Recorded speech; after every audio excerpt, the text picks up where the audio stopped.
perlu disadari bahwa tubuh kita adalah produk dari pikiran kita. Dalam ilmu kedokteran, kami baru mulai memahami sampai taraf nama jenis pikiran dan perasaan menentukan hakikat fisik, struktur, dan fungsi tubuh kita. Dalam seni pengobatan ada teknik yang disebut efek placebo. Placebo adalah suatu zat yang sebenarnya tidak memiliki dampak atau efek apapun pada tubuh, seperti pil gula. Pasien diberitahu bahwa obat ini efektif dan ternyata placebo itu memiliki efek yang sama atau bahkan lebih hebat daripada obat yang dirancang untuk mengobati. Jadi otak manusia merupakan faktor terbesar dalam seni pengobatan. Kadang lebih ampuh daripada obat itu sendiri. Jika seseorang sedang sakit dan memiliki alternatif untuk mencoba mengeksplorasi pikiran mereka atau menggunakan obat, jika kondisinya kritis dan bisa membahayakan nyawanya, maka lebih bijaksana mereka tetap mengkonsumsi obat sambil mengeksplorasi pikiran. Jangan meniadakan obat. Tiap bentuk pengobatan punya kelebihan masing-masing. Alam semesta adalah mahakarya akan kemakmuran, kesehatan prima, dan kesejahteraan. Jika Anda membuka diri untuk merasakan betapa makmurnya alam semesta, Anda akan merasa takjub, bahagia, dan juga damai. Anda akan merasa semua hal-hal baik yang alam semesta sediakan untuk Anda. Kesehatan prima, kekayaan, dan sifat-sifat baik. Jika Anda menutup diri dengan pemikiran negatif, Anda akan merasa tidak nyaman, nyeri, dan sakit. Anda akan merasa setiap hari begitu sulit untuk dilalui. Anda pasti kenal seseorang yang mengidap penyakit mematikan. Berhenti sejenak dan renungkanlah kata penyakit. Pisahkan kata itu, artinya tubuh yang merasa tidak nyaman. Ada begitu banyak diagnosa dan penyakit di luar sana. Itu hanya mata rantai yang lemah. Penyebabnya hanya satu hal, stres. Jika rantai menerima tekanan keras, seluruh sistem akan terimbas hingga satu mata rantainya putus. Fisiologi kita menciptakan penyakit untuk memberi umpan balik dan memberitahu bahwa perspektif kita tidak seimbang, kita tidak penyayang, dan tidak berterima kasih. Jadi tanda dan gejala dari tubuh bukan sesuatu yang buruk. Pertanyaan yang sering diajukan adalah, jika seseorang terjangkit penyakit di dalam tubuhnya atau mengalami kesakitan dalam hidup, apakah semua itu bisa diubah dengan kekuatan pikiran positif? Jawabannya tentu saja. Pada tanggal 23 November, aku didiagnosa mengidap kanker payudara. Aku percaya sepenuh hati, dengan keyakinan teguh bahwa aku sudah sembuh. Sepanjang hari aku berkata, terima kasih atas kesembuhanku. Aku mengatakannya terus-menerus. Aku percaya sepenuh hati bahwa aku sembuh. Aku beranggapan kanker tidak pernah ada di dalam tubuhku. Salah satu hal yang kulakukan untuk menyembuhkan diriku adalah menonton film komedi. Yang kulakukan hanyalah tertawa dan tertawa.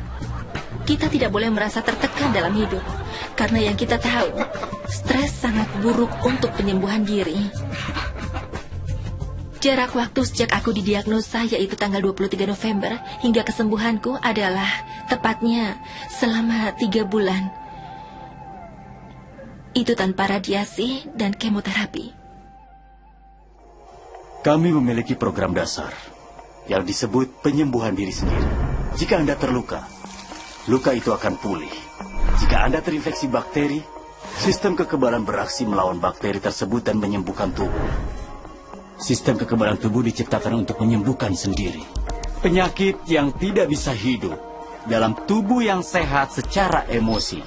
Tubuh Anda membuang jutaan sel tiap detik dan menciptakan jutaan sel baru.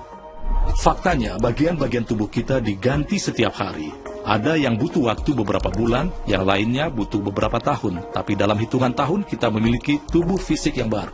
Jika Anda sakit dan Anda berfokus padanya dan membicarakannya dengan orang lain, Anda akan menciptakan lebih banyak sel yang sakit. Bayangkan diri Anda memiliki tubuh yang sehat.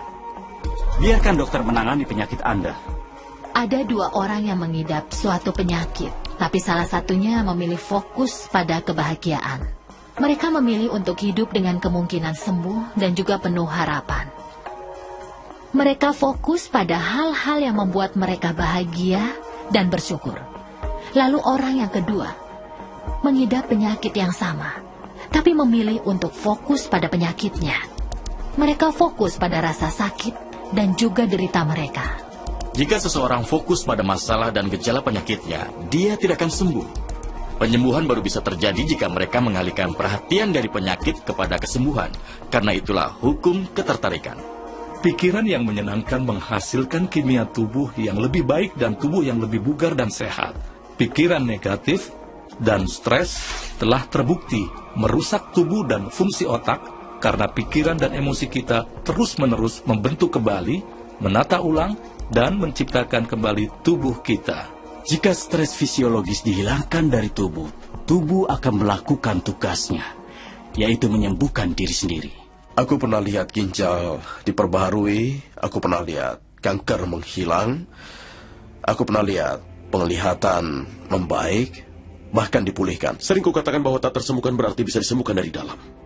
Anda bisa mengubah hidup Anda dan menyembuhkan diri Anda.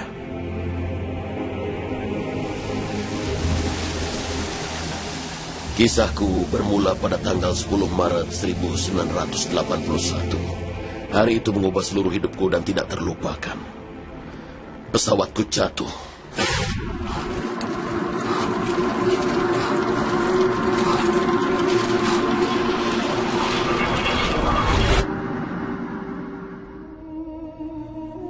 Aku dirawat di rumah sakit dalam keadaan lumpuh total.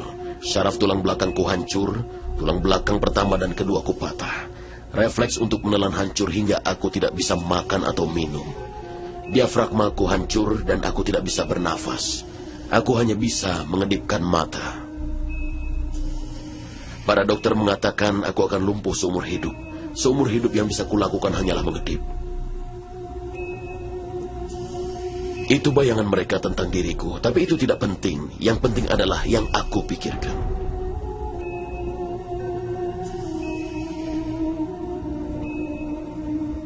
Aku membayangkan diriku kembali normal dan berjalan keluar dari rumah sakit itu. Di rumah sakit itu aku hanya bisa menggunakan pikiranku, dan Anda bisa memperbaiki segala sesuatu dengan pikiran. Aku dihubungkan dengan alat bantu pernafasan dan diperkirakan tidak akan bisa bernafas sendiri lagi karena diafragmaku hancur. Tapi suatu suara kecil dalam diriku terus berkata, tarik nafas dalam-dalam.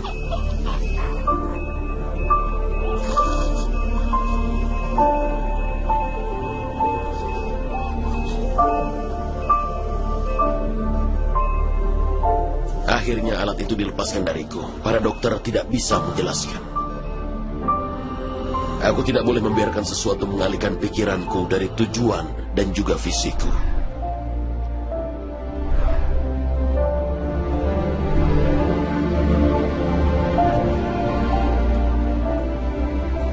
Aku membuat tujuan untuk keluar dari rumah sakit pada hari Natal.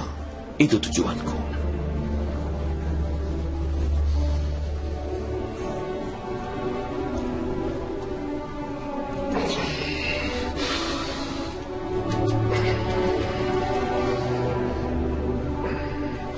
Delapan bulan kemudian, aku keluar dari rumah sakit dengan kedua kakiku. Dokter mengatakan itu mustahil. Hari itu tidak akan pernah aku lupakan. Dan bagi penonton acara ini yang sedang sakit, jika aku ingin menyimpulkan kehidupanku dan menyimpulkan apa yang bisa dilakukan seseorang dengan hidupnya, akan kusimpulkan dengan 6 kata. Seseorang mewujudkan apa yang ia pikirkan.